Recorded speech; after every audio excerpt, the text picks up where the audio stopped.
you check the children? Show a little match sometimes. Hi, I'm Chucky. Wanna play? Sometimes that is better. You're gonna need a bigger boat. Hi everybody, welcome back to the horror show. Marsh Parker. And Jaime and Fuego here. And today is another binge-worthy episode. I'm actually kind of excited to talk about this one. We watched Servant. You can find it on Apple TV. There's two seasons so far. It was 10 episodes. 10 episodes each. Per season. And already confirmed for a third, too. Yeah, it was, I feel out of touch, but it was 30 minutes apiece, right? It was right around there. Like a significant amount less than that, like in the 20s, mid-20s. So. Yeah. So some of it you could go through pretty quickly, and then you're like, oh, I just watched half the season, so that was good. So it seems like a big commitment for 2 seasons, but being about 30 minutes or less, then it wasn't a huge commitment. Overall, I thought it was well done.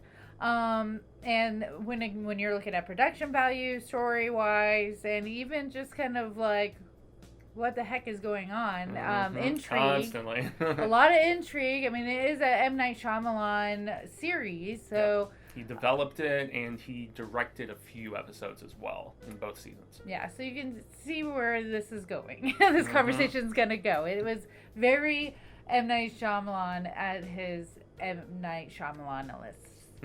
Shyamalan Ding Dong, as right? they called him, the Jam Hammer. But I'd say, I honestly think now, granted, he has a lot of other people he's worked on this one with, and in particular, the name of the co-creator of the series eludes me, unfortunately, but he's the guy who scripted, I think, just about every episode of this, and has stayed on for the most part in the second season, too.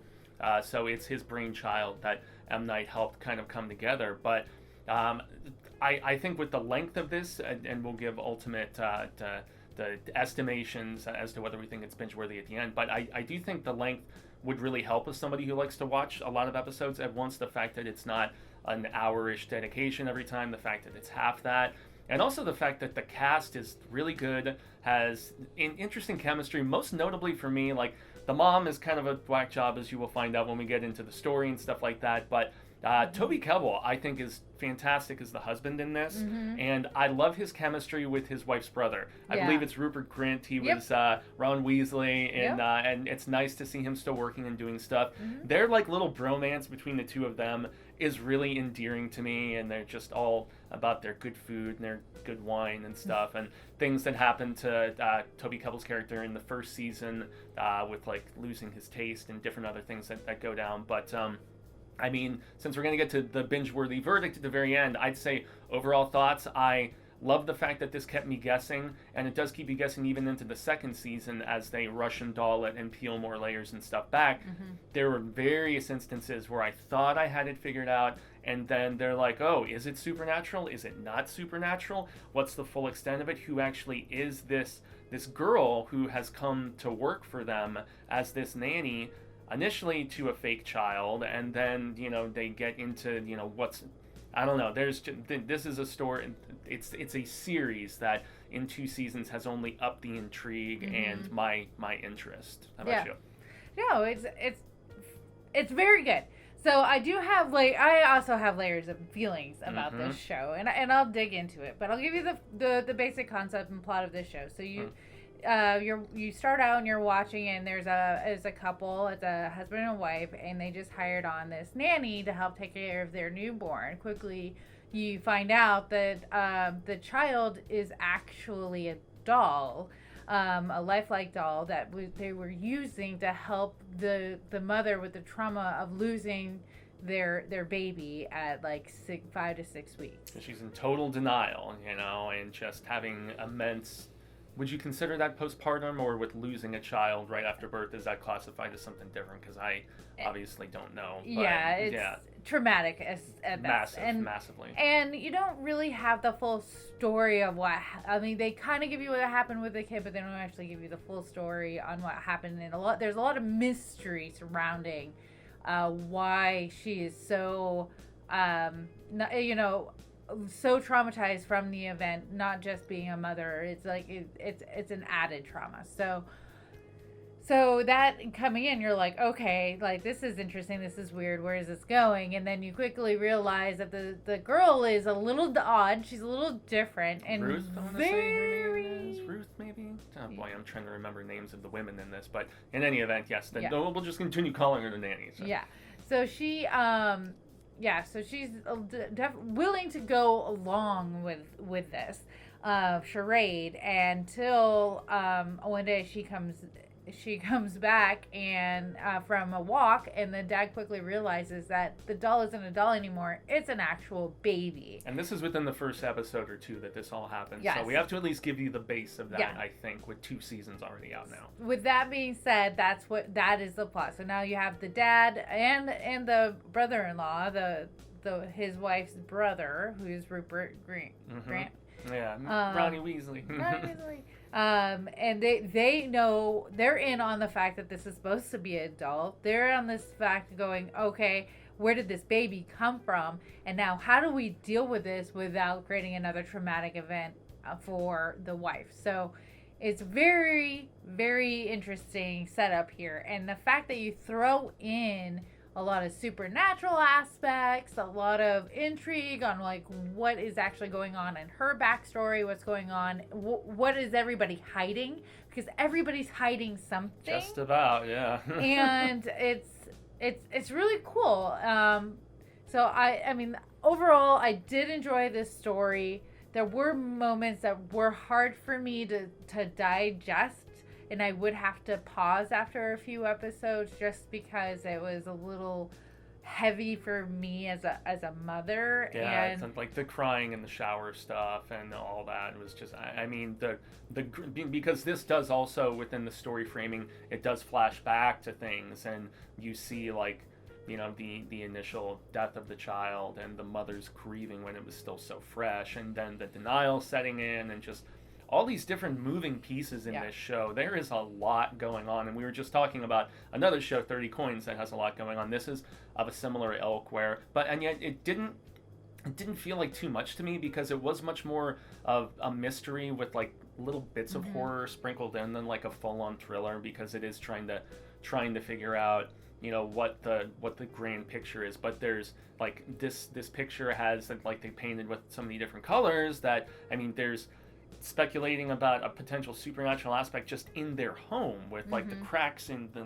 basement and that different, or the wine cellar and things of that nature. And so things you do get reveals, but the interesting thing enough with this show, especially when you get into the second season without spoiling things, is that sometimes your questions, the answer to those questions just makes you ask 2 or 3 more questions. It's that kind of show. So if you're into, and this is another show that has only been shown weekly. So I think they gave you like a few episodes in the first season, like right at once, just to give you that, which is becoming more prevalent with streaming services. I've noticed they did it with Invincible, where they gave you the first 3 episodes and then went to a weekly. The Boys did it for the second season. So they just really want to kind of, I guess, bait you properly with enough to sink your teeth into, and then go to the weekly and have you, you know, just have something to discuss, like whether like a WandaVision sort of approach, where you're just trying to figure out what's really going on, and just the plot thickens over the weeks and stuff. So yeah, it's an intriguing show, and from a storytelling standpoint,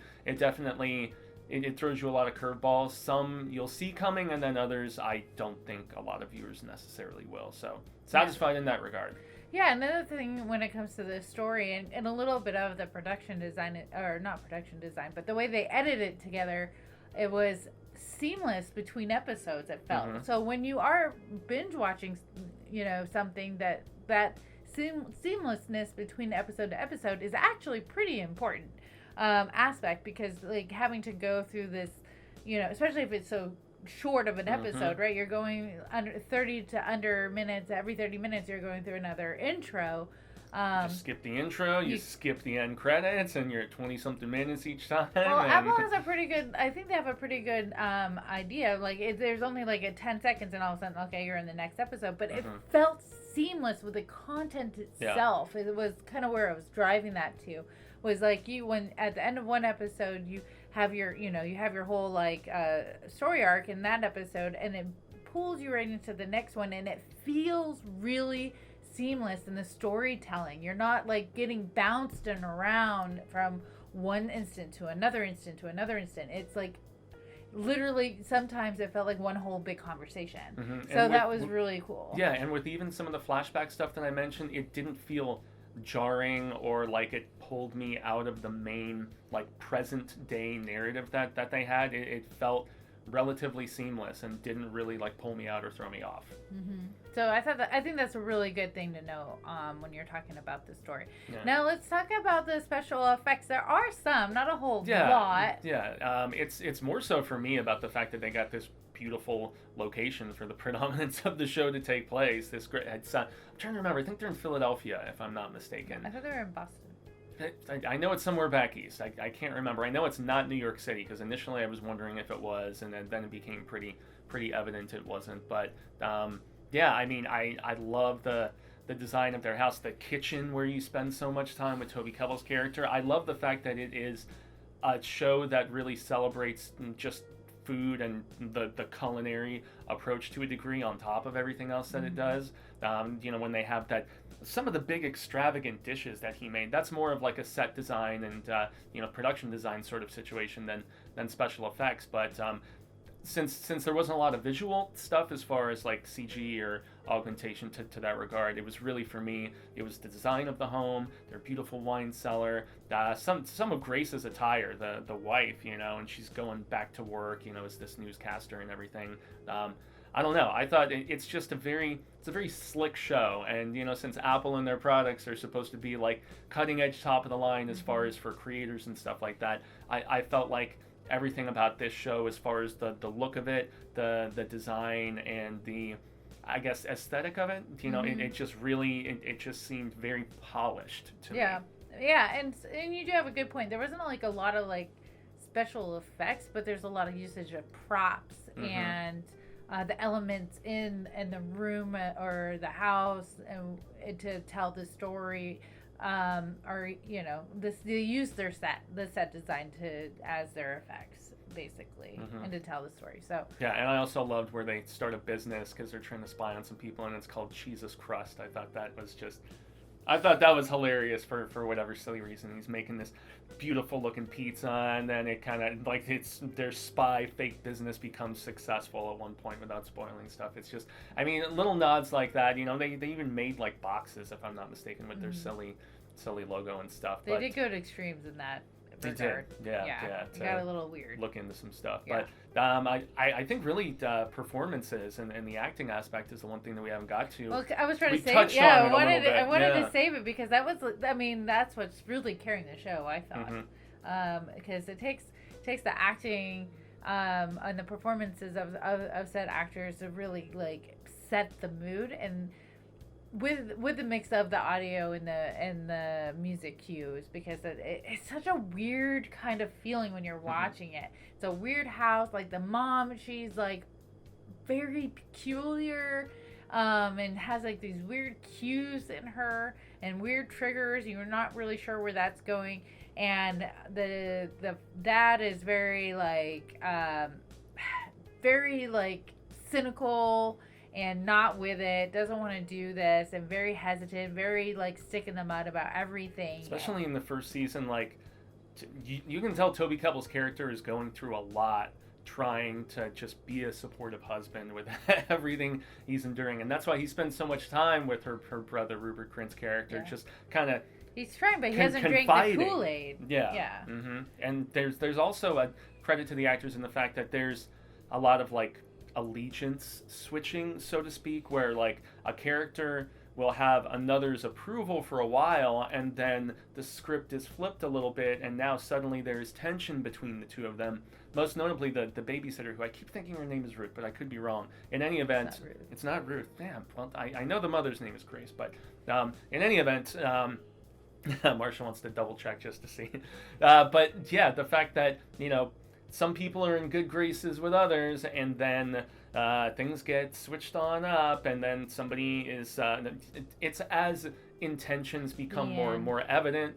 There's what Leanne. Leanne. Okay, I was thinking it was a Bible name for whatever damn reason, but especially from where that character comes from. But and then we get in the second season, without spoiling things, we get new characters added, as you would expect. The world has to expand a little bit. And yeah, I was intrigued by that extra layer that we got, and further nuances to all of our main characters, being the babysitter, the husband, wife, and then the brother. So and then the massage therapist is an interesting little addition as things go on. And or maybe she was just a full-on therapist. The one who the brother gets involved with, a therapist. Yeah, therapist, like kind of life coach of sorts. Yeah. But yeah, I thought the entire ensemble was great, and I thought they were, dare I say, even a little bit better. At least our main 4 people, I thought, were even better in the second season.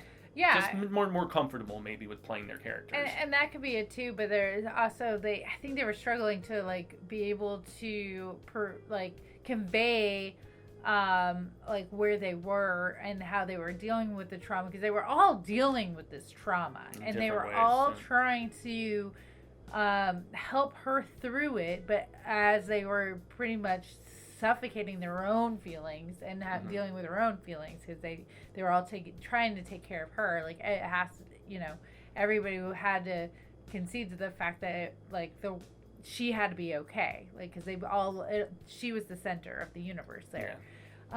She very much thinks of herself as such as well, being Grace, the main mother, the mother of the lost child. Yeah, so. But they all did a very good job of peeling back the layers and showing the pain eventually, and seeing why they were doing the things that they were doing, and like you said, like, it was very organic on how they evolved from that state in both seasons. So, yeah, I don't know. It's so good. Yeah. So it was really good. It was better the verdict, than I was expecting. Yeah, let's go ahead. As far as, I'll go first, and you probably know where I'm going to go with this, because I was the one who was urging Marcia to check this out. I thought as a mother, she would find a lot of poignance in the storytelling, especially. We tried to get Cecil to watch it. I don't think he has Apple TV Plus. Maybe that's it.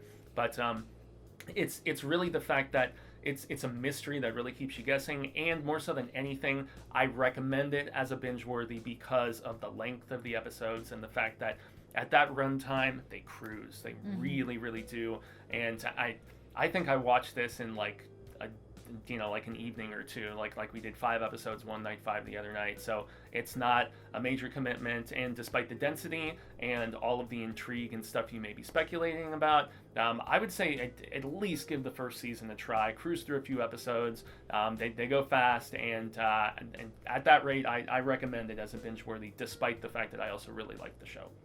So I am Laird on this one, because I thought, yes, it does have binge-worthy qualities. Like I said, it's a great production value, easy to watch, as in there's not a huge time commitment. It glides through each episode, so once you get going, you can easily do 5 episodes before you stop.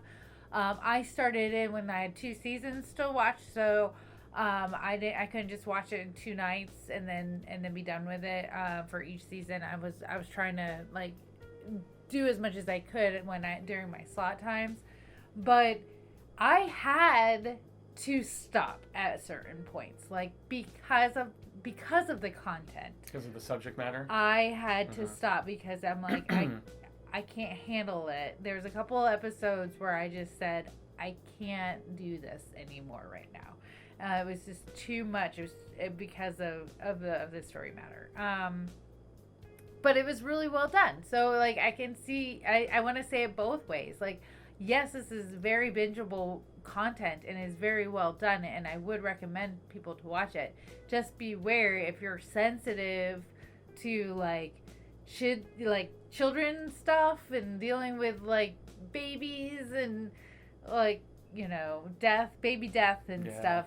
It's very heavy in that regard. And there were episodes where they were dealing with the trauma. I would actually those would be my stopping points. I'm like, okay, I'm done. It got a little heavy for me. I gotta sit on it for a minute and then come back, and then I would watch another 5 episodes. So okay, so there's in some people's estimation, you kind of hit a breaking point of like, there's only so much emotion I can take, and then I have to decompress. Yes. Step away, come back to it. Exactly. It's not a lighthearted show, so it is. Yeah. It's very. There's heavy. little bits of humor here and there, but that's just to kind of break the mood with how heavy things are emotionally with the storytelling a lot of the time. I think if I watched this, even 3 years ago, I would have been like, oh, this is like, I would have got through it no problem, because I was a different like mindset back then. Like when you're not, I don't have any kids, and that probably doesn't. It's like, and they're so Pet young Cemetery, still, for example, and the fact that they're like, after you have a child, you will see this story through a new set of eyes if you were familiar with it from before. Yep. So I mean, children change us, obviously. Yeah. And that's the other thing I want to say is like, okay, I also think maybe if I were watching this and the kids were older, like if I was Jaden and they're like teenagers now, and I'm like, whatever, like I would have had enough. Like, I want them out of the house now. I would have had enough distance from like,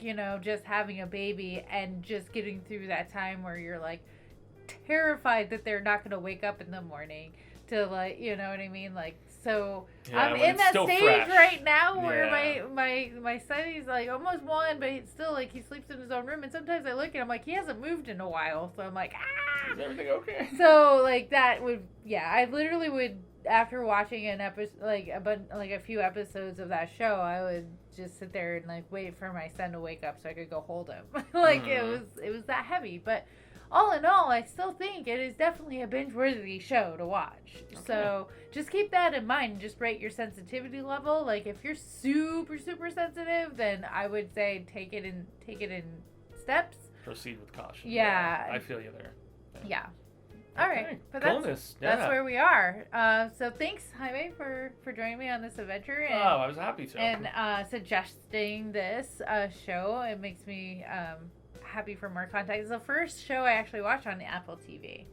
So it really opened a whole new world for me, actually, because there was a lot of content on there I didn't even know existed. Yeah, it's not like a Netflix level of content, but they're trying, and their stuff is very well put together. I've watched a few things on there now, and they continue to impress. Yeah. So check it out if you don't. If you have Apple TV, we definitely recommend watching it. And let us know if you found it binge-worthy at the binge-worthy level, or if you're in the middle somewhere like I am, or you're like, this is not my cup of tea. And it's subjective, so it's all good. Just throw your comments. I'd love to hear it. Also, if you have anything you would like to recommend for a binge-worthy episode, please throw it in the comments as well. I'm always looking for something awesome to watch, so I would love to hear back from you guys and see what you guys are watching. With that in mind, thank you, Patreons, for always being there and supporting us. And if you'd like to become a Patreon, just click on the links below and follow the details, and you can learn how to support our show and what it can get you. There's different tiers, different prizes for everyone. There's greatly appreciated, y'all. Yep. And don't forget to ring that bell and subscribe so you can see more awesome episodes like this one today. Yeah, do the like thing, and as always, the support's greatly appreciated, peeps. Yep. So thanks again. I've been Marcia Parker. Gracias, Jaime and Fuego. This has been The Horror Show, and stay scared.